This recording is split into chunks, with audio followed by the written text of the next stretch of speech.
You might not know this Canadian's name, but thousands owe their lives to her. Judy Feld Carr. She was a music teacher in Toronto, raising 6 kids, but from the 1970s to about 30 years later, she secretly pulled off something extraordinary. She rescued more than 3,200 Syrian Jews under the radar, Jews being tortured and disappeared by the authorities.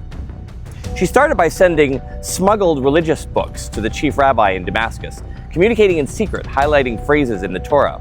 When official routes failed, she started raising money, not gala fundraisers, but whispers, passed from friend to friend. My preference, and I can't say this was legal, because how is it legal to buy another human being? Legal, it's not. But it was easier to buy somebody or ransom somebody than to put somebody on an escape route, and what if they were caught? Often she tried to negotiate down, arguing the person was too ill or too unimportant to justify the full bribe. Ransoms and bribes paid, she arranged fake medical visits or fake family emergencies so that people could slip out, one by one, all without publicity. Her final rescue happened just 1 hour before the world changed on 9/11.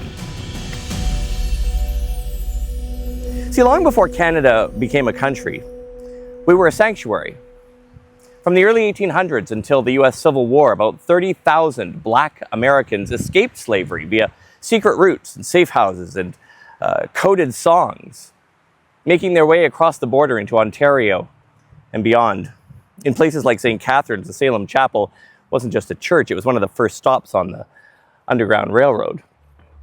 Decades later, when revolutionaries stormed the US Embassy in Tehran in November of 1979, 6 American diplomats slipped away.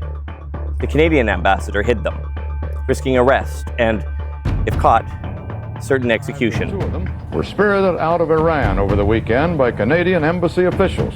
The Canadian government created fake passports, fake backstories, pretended they were in a movie crew scouting for a sci-fi film, and got them out. When the world tips into chaos and innocent people are being hunted, Canadians have historically chosen to step up. And now, we're facing that choice again. The choice of looking away or opening the door.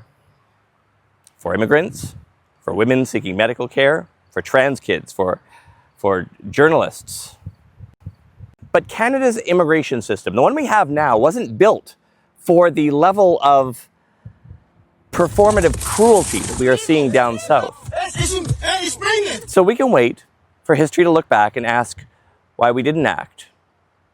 Or we can change the immigration rules now and let them in before another door slams shut. This is the moment where we find out if Canada's values are real or just words on a website. Judy Feld Carr got to meet some of the people she saved, even attended a wedding of the daughter of a woman she rescued. And as the ceremony started, she was surprised to be invited to stand up at the front beneath the wedding canopy, where the mother of the bride took off her own corsage and pinned it on Feld Carr. "Without you," the woman said, "we wouldn't be having this wedding. You are the mother."